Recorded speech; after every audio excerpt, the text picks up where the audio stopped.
ခုံးကအသက်မီးရတယ်ပခုံးနာနေတဲ့သူတွေရှိလားရှိလို့ရှိရင်ဒီဗီဒီယိုကိုအဆုံးလေးကြည့်လိုက်ပါအားလုံးပဲမင်္ဂလာပါကျွန်တော်ကတော့ fitness personal trainer ပိုင်ဆိုးပဲဖြစ်ပါတယ်ခင်ဗျာ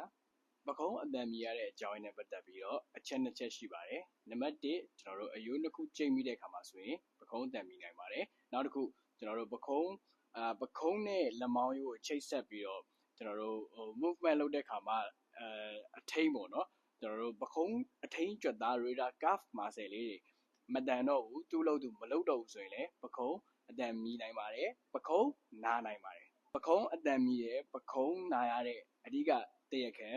လူဆိုးဖြစ်တဲ့ကျွန်တော်တို့ pep minor ရင်ဘတ် muscle ပေါ့နော်ရင်ဘတ် muscle လေးကိုကျွန်တော် pin stress လုပ်ပါ pep minor ကဘယ်သားမှာလဲ pep minor ဘယ်နားမှာလဲဆိုရင်ကျွန်တော်တို့ဒါကကျွန်တော်တို့ပခုံးရိုးကြီးပေါ့ဒီမှာချွန်ချွန်ကြီးရှိတယ်ပခုံးရိုးကြီးကနေပြီးတော့စောင်းလေးဆင်းလာမယ်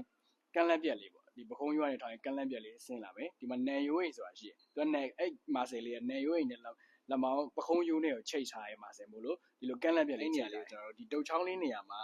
အကိုအစင်ပြေတဲ့ပစ္စည်းတုံးလို့ရတယ်ကျွန်တော်ထိတ်ကိုအရင်ခြုံနေတဲ့ပစ္စည်းမဟုတ်ရင်ရပါပြီโอเคကျွန်တော်ထောင်ထားလိုက်ရတယ်ပြန်ထောက်တယ်နေရာလေးနည်းနည်းပြောင်းထောက်လို့ရတယ်ပြန်ထောက်တယ်ပြန်ခွာတယ်ဒီဘက်ချောင်းနဲ့ဟိုဘက်နေအောင်နှိုင်းကန်လိုက်တယ်ဆွဲကန်တာတဲ့လေးရှူစိတ်လျှော့ထားပေး and then relax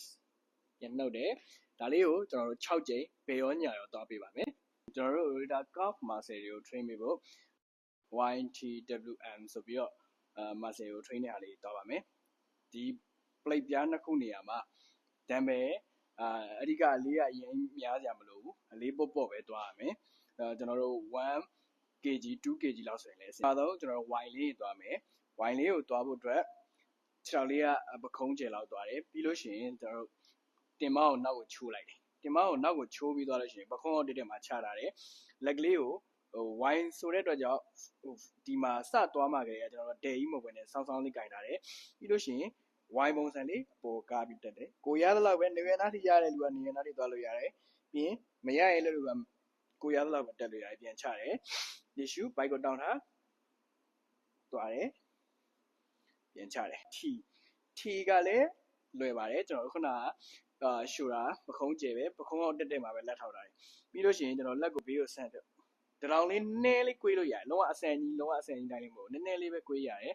ပြီးလို့ရှိရင်ဘေးကိုကာတက်ပြန်ထိန်းချအဓိကကျွန်တော်တို့သွားတဲ့ movement တိုင်းမှာအရှိန်ကြီးနဲ့ဒီလိုမျိုးကြီးလွှဲသွားတာမဟုတ်ဘဲနဲ့ထိန်းသွားတယ်ထိန်းစင်းတယ် W သွားမဲ့ပုံစံလေးကကျွန်တော် leg လေးကိုဒီလိုမျိုးလေး W ပုံစံလေးဒါဆိုရင်အင်္ဂလိပ်အခါ W ပုံစံလေးဖြစ်သွားပြီပါဆိုတော့ W ပုံစံလေးကိုမှခဏလို့ hip hinge pattern လေးသွားတယ်ပြီးလို့ရှိရင်ပခုံးကိုနောက်ကျောကိုညှစ်လိုက်တယ်ပေါ့ပြီးရင်ပြန်စုတယ် W ပုံစံလေးပြီးရင် W လေးကားသွားတယ်ပြန်စုတယ်အန်ကလည်း hip hinge pattern လေးဘေးကဆွဲ rotate ပြန်လာ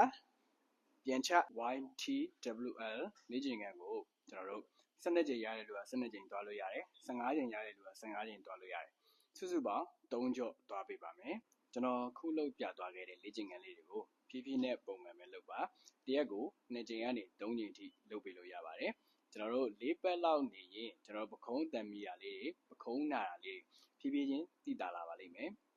fitness နဲ့ပတ်သက်ပြီးတော့ပဲဖြစ်ဖြစ်ကျန်းမာရေးနဲ့ပတ်သက်ပြီးတော့ပဲဖြစ်ဖြစ်ကိုသိချင်တာရှိရင်ဒီဗီဒီယိုရဲ့ comment အောက်မှာမေးခဲ့လို့ရပါတယ်ကျွန်တော်တို့နောက်ဗီဒီယိုမှာပြန်ဆုံတွေ့ကြပါမယ်အားလုံးပဲ bye bye ပါ